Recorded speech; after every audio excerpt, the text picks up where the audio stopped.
It wasn't just like, Yeah. nepotism kind of conversation of like, all right, now I got to get Andrew through the door.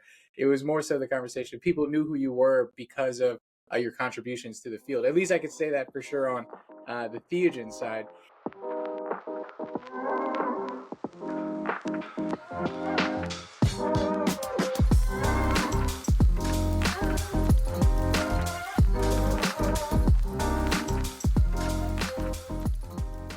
Welcome, everyone, to another episode of the Bioinformatics Lab podcast. I'm Kevin Libwit with Andrew Page, and today we're going to start the first of a two-part series when we're talking about the job hunt conversation.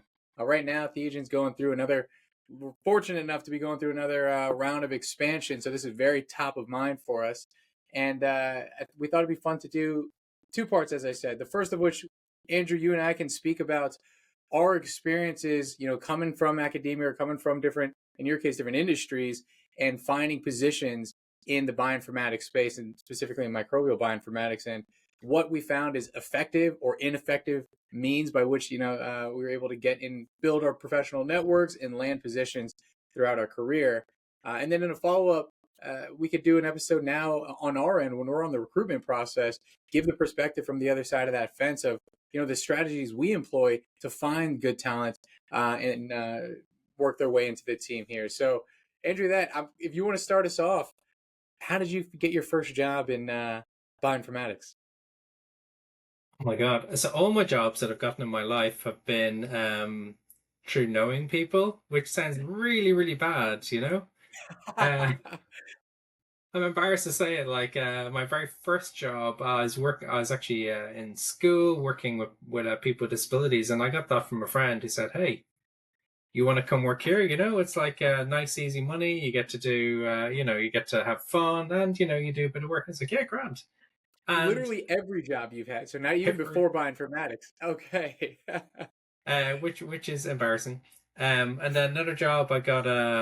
I was asked to help do some lecturing in university, and then that led to a postdoc there, just by knowing people. And of course, there was formal forms to fill in, whatever. And then the next one was, my God, in this Welcome Sanger Institute, and I actually applied for a job, didn't get it, but I had coffee in the cafe with someone else, and he offered me a job. So, and that was your friend as well. And then the next job I went to work for one of my good friends as well. So, someone I've known for a decade before, and yeah. So, and then I went to work in the Quadram Institute. Geez, this sounds terrible. And again, that was someone in a pub said to me. One of my friends at the pub said to me, "Hey, we're looking for a head of informatics, head of bioinformatics. Are you interested?" And I was like, "Nah, no. I don't want this job." And I went and gave some talks and met with lots of people. And what I didn't know was a secret job interview. And then I had to go through the formal process. They're like, "Oh, well, we do actually formally interview now if you actually do want it." I was like, "Sure, why not?" But yeah. And then, of course, Nice. with Theogen, I did podcasts with you and with Joel, and obviously I've met all you guys, and I've known many people in the company for many years. And so, yeah, that was no application either. So I'm a terrible example. What about you, Kevin? Wait. And I mean, there's an aspect to that is also a part of the job hunting process is you have a professional network, especially later in your career. Whenever you came to Theogen, you created such a professional network where, we were able to just reach out. We knew exactly who you were, your body of work and all the rest. So I don't want to frame it in a way that it's not, there was very much a meritocracy aspect to it. You knew these people and these people knew your work. It wasn't just like, Yeah. nepotism kind of conversation of like, all right, now I got to get Andrew through the door. It was more so the conversation. People knew who you were because of your contributions to the field. At least I could say that for sure on the Theogen side. And so there's a layer Yeah. there that is important, especially for, maybe people coming right out of school, entering the job market. It still is a conversation of community. And even, we'll speak more about this probably next week or in the next episode. That's where we start. Where a lot of employers start is what is their professional network before going maybe through the hassle of going through the entirety of the public job posting, because then it gets very difficult to sift down the good talent. So Uh, can you speak to that at all of how you built that professional network where you're walking to a pub and people are like, "Oh, Andrew Page, we should talk to him. He might lead our bioinformatics unit." I guess it's not something you set out to do. It's more general how you live your life. And if you're friendly with people and helpful, without being selfish, you're helpful because you want to be helpful and you're interested in the science, not because you want to get something out of it and you're manipulating a situation. It's just you're passionate about things. You're passionate about working on lots of different things. Like I don't know, say I went to the Department of Genetics recently in Cambridge, and someone said, "Oh yeah, yeah, you gave me a lift to the airport 5 years ago when there's a storm and trains were all not running." I was like, "Oh, okay, grand." And that had immediately built that rapport. Something so simple, where effectively a gift given without asking for anything in return. Builds a very strong relationship there and something that they will remember forever. And it's the same, when you're out at conferences and things, just spending the time listening to people, talking to people, being interested in their science, and observing what they're doing, and say, hey, that's actually really good stuff. Or can I use your software? All of these things just over time build up. That's so true. And I remember in a previous episode, we had Shivari speak on her career track, and she said something very similar to you, where she had this serendipitous moment where I don't remember exactly the context, but she had to get from point A to point B somewhere, and she had to share a cab with somebody. And on that cab ride, they just had a jolly conversation. It was fantastic. It was exactly as you said. It was just being a decent human. I think some Mhm. favors were exchanged of just like, hey, let me open the door for you. It was just kindness all around. It turned out like 2 weeks later, that person she shared with a cab with, just like you see in the movies, was somebody she was interviewing with. And it was like, oh man, just being a friendly person in the Yeah. society pays dividends. It's helpful. And again, like you said, it's not necessarily, you don't want to go out thinking this is my intent. I'm like, all right, I'm being nice because I think one day I might get a job with this person. But you just be nice and, it helps. Now, I have seen the other way of doing it, which never, never, ever do that. That's where someone is talking to me at a conference and they're like, "Oh, we need to connect on LinkedIn," and they're like, "Get out your phone." And oh, I'll type in my LinkedIn here, and oh, there's no reception, so let's go over here, and I'll make sure that we're connected. It's like this is Yeah. no, no, no, no. You're like stamp collecting, and that's not a true, networking and natural networking situation. That's right. I think if you approach it with genuine curiosity, hoping to connect with somebody, that's how you build just an organic network. It starts to feel a little sterile when it gets like so explicitly professional.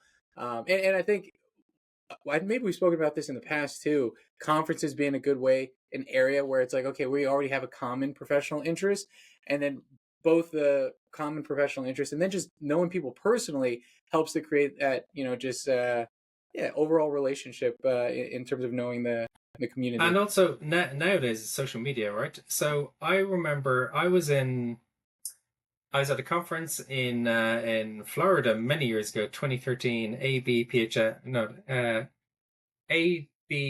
They all have the same acronyms, Yeah, yeah, which is like main technology conference for sequencing. And then I was getting off a bus, and someone says to me, "Oh, are you Andrew Page from Twitter?" I'm like, "What? How on earth is this random person?" And apparently, I was flagged as someone in the British in the UK Twitter crew, Twitterverse, because obviously bioinformatics is a very small area, and in the UK it's even smaller. And I just happened to be posting a lot on Twitter and having conversations there. And so this individual knew me, and we've gone on and we've been co-authors on different grants, and we've worked on. A guy called Nick Lohman worked on lots of different things. So Cog UK and MRC Climb and all that. So you kind of you just meet people randomly, and by actually engaging in the community, people know you. Absolutely. I mean, people even speak to me at conferences now about this podcast, and people find value in it. So, like, putting yourself out there a little bit is a helpful means to just again be a part of the community. And so, I had a separate track in terms of I didn't know the people in the positions that I came to enter, but my network did. So, like, by second, third degree connections. For example, my first job in public health. I was also not searching for a position in public health. I was just ending my master's program at James Madison, and I actually wanted to take some time away for my career for a little bit. So I intentionally wasn't seeking positions. But my advisor knew someone at the University of Virginia who knew somebody at the Virginia Public Health Lab.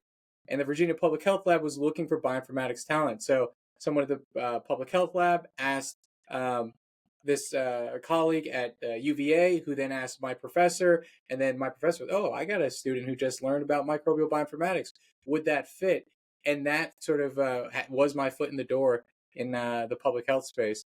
And so, also an unconventional way where I never had to really go explicitly on the job hunt and look for things around, but it was also a product of my professional network. So I feel lucky in that way as well. Yeah, and like, don't get me wrong, like I'm not born with a silver spoon in my mouth or anything like that. I come from a humble background.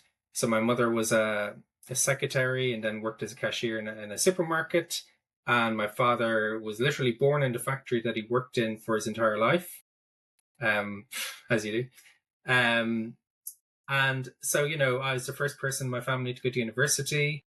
So it's humble, but I think it's just if you're a nice person and you engage with people and you're interested in people and what they do, sometimes those things pay off, and actually, quite often, actually, they pay off in ways that you'd never imagine in all aspects of life, but professionally more so. Agreed, 100%. And I didn't know that about your history. That's amazing, being the first one to go to university, and then not only university, but the PhD level, and then leading departments at academic institutions and things like that. So that's amazing. And you don't know which way your career is going to go. I think being driven by curiosity is generally a good North Star to be guided by. And one thing I would also say, I think it wasn't that long ago, but like when you and I started our careers, it was still so small. So like finding people who knew bioinformatics, it's like you had to just yell in the wind, does anyone know bioinformatics? And it's like if it lands on somebody, it's like, all right, that guy knows a little bit of CLI, bring him in. It's a Yeah. lot different now. There are now more proper programs. It's still relatively small. And like there's the conversation of the small networks, but maybe we'll speak about this again in the next episode. It's a different kind of landscape out there. And so putting yourself out there isn't as easy as I know a guy who knows bioinformatics. It's now the conversation of, all right, do you have a public GitHub profile where people can assess your ability to write software? What have you contributed to? Just that evidence needs to be a little bit more concrete as opposed to, again, like whenever I started, it was like, yeah, this guy knows a little bit bioinformatics, and they just trusted that. And because no one else at the institution had that skill. So they were just really like, all right, we're bringing in something new. I guess we work in a niche of a niche. Most people doing bioinformatics actually probably work on human genomics or That's right. cancer or things like that.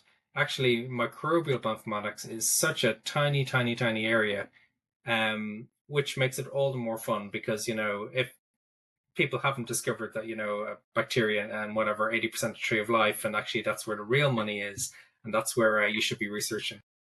All right. And we're talking about our very unique experiences in our professional networks and our connections. How do we make this relatable to maybe people? What is the actionable advice you would give to somebody who's searching the job? And maybe, again, we could speak more about this on the next episode. But I guess building the professional network is big, and being a kind person has served us well. And the people we get to work with, we get excited to work with one another. Even again, in our experience, having run into one another, it was like, oh man, I'm pumped to be working together, having, crossed paths in so many different Yeah. ways. So if people take anything away from our stories, at least there's something there in building an organic professional network, or even just a community that could overlap with a professional community.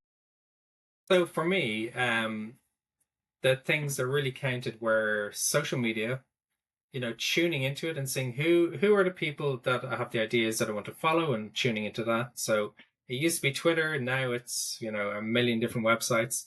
Also Slack as well. There's different Slack groups for microinformatics, and actually tuning into what's going on there and contributing as well. If you're sitting there quiet in the corner, then obviously you might be listening, but you may not be fully engaging in the community. And those are very simple steps. And then the same with LinkedIn. Just making sure that people, you have the most basic information there on LinkedIn, so that when you are engaging with people, then they can go and look and say, oh, actually, you have the skills that I need. So that those are things you can do right now. Even as a say a student or whatever, earlier in your career, just tuning in and getting an idea of a flavor. There's a lot beyond academic papers and what you read in bland publications, because those are the products of many years of work. It's actually the kind of what is happening now. Getting the pulse of the field. That's what's important, and you don't have to spend vast amounts of money on conferences. You can actually tune in from your own home. So anytime you want. Absolutely. Agreed completely. And so, yeah, in the next one, we'll talk a little bit about the perspective on that we now have of trying to find this talent. So hopefully people found this helpful. And if people are interested in this kind of a conversation or this kind of work, this is also a great platform to reach out to us on. We are actively looking for strong talent in the field. So if this is something that you're interested in, reach out on something like a YouTube comment, a LinkedIn comment, or something like that, and that could go its own way there. So we'll see everyone in the next one.